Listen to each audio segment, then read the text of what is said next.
আসসালামু আলাইকুম। আজকের রেসিপি কেরালা স্টাইলে চিকেন কারি রেসিপি। তো এই রেসিপি বানানোর জন্য প্রথমে আমি দিয়ে দিচ্ছি এখানে সাদা তেল। তেলটা গরম হয়ে গেলে এর মধ্যে দিয়ে দিচ্ছি এলাচ, লবঙ্গ এবং দারচিনি।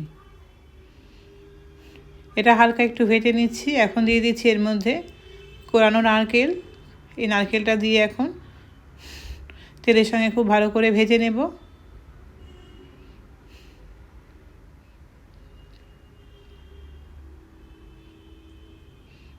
নারকেলটা ভাজতে ভাজতে একদম ড্রাই করে নেব।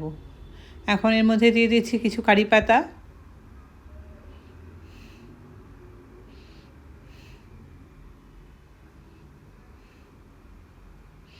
দিয়ে দিচ্ছি কিছু গুঁড়ো মশলা, ধনের গুঁড়ো, ঝাল, শুকনো লঙ্কার গুঁড়ো, জিরের গুঁড়ো আর হলুদ। এখন এই গুঁড়ো মশলাগুলো নারকেলের সঙ্গে খুব ভালো করে মিক্স করে আমি এটা এর সঙ্গে ভেজে নেব। আর ভাজা হয়ে গেলে এটাতে আমি পানি দিয়ে খুব ভালো করে একটা স্মুথ পেস্ট তৈরি করে নেব। সাধারণত দক্ষিণ ভারতে অর্থাৎ কেরালার যে মাংস রান্না করা হয়, যেভাবে চিকেন কারি, আমি ঠিক সেভাবেই রান্না করছি। সব উপকরণ এখানে একদম পারফেক্ট রেখেছি।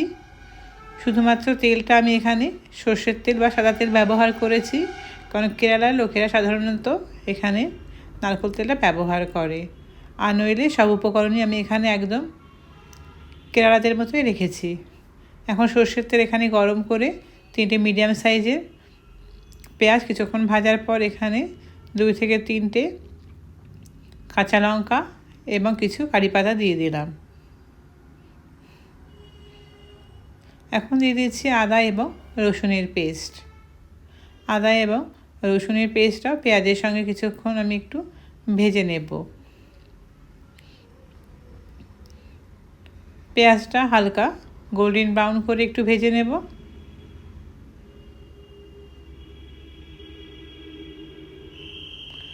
পেঁয়াজটা হালকা গোল্ডেন ব্রাউন হতে শুরু করেছে। এখন দিয়ে দিচ্ছি যে নারকেল কোড়াটা আমি ভেজে রেখেছিলাম, সেটা পানি দিয়ে খুব ভালো করে স্মুথ একটা পেস্ট তৈরি করে নিয়ে অ্যাড করলাম। আর ব্লেন্ডারটা ধুয়েও একটু পানি দিয়ে দিলাম। এখন মশলাটা খুব ভালো করে কষিয়ে নেব কিছুক্ষণ।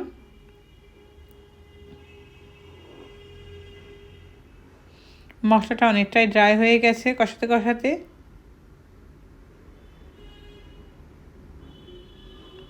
আমরা সচরাচর বাঙালিরা যেভাবে চিকেন রান্না করি তার থেকে এটা কিন্তু একদম ডিফারেন্ট টেস্ট, এবং কালারটাও কিন্তু একটু অন্যরকম। কারণ বাঙালিদের চিকেনগুলো একটু লাল লাল ধরনের হয়ে থাকে, সাউথ ইন্ডিয়ানের অর্থাৎ কেরালা স্টাইলের চিকেনগুলোর কালারটা একটু অন্যরকম। এখন এর মধ্যে দিয়ে দিলাম আমি ধুয়ে রাখা চিকেন, খুব ভালো করে পানি ঝরিয়ে তবে আমি এখানে অ্যাড করলাম।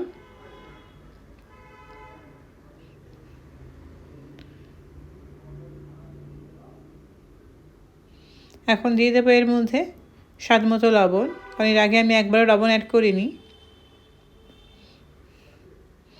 তো স্বাদ মতো লবণ দিয়ে আবারও একটু খুব ভালো করে মিক্স করে নিচ্ছি।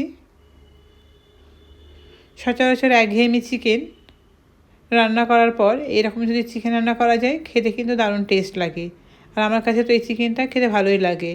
এই চিকেনটা রুটি, পরোটা, ভাত সব কিছুর সঙ্গে কিন্তু খুব ভালো আসে। এখন ঢাকনা দিয়ে আরও কিছুক্ষণ কষিয়ে নেব।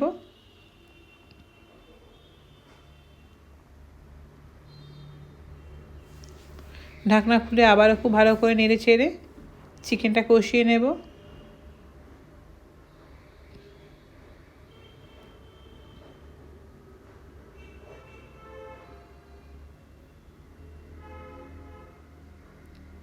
এখন দিয়ে দিলাম এর মধ্যে ঝোলের জন্য পরিমাণ মতো পানি।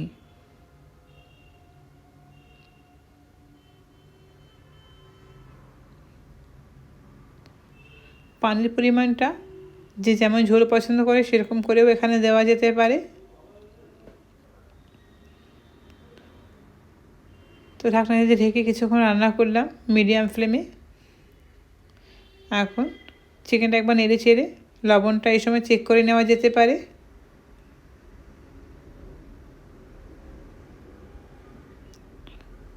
ঢাকনা দিয়ে আবার 2-3 মিনিট রান্না করার পর আমি গ্যাসের ফ্লেমটা অফ করে দিচ্ছি।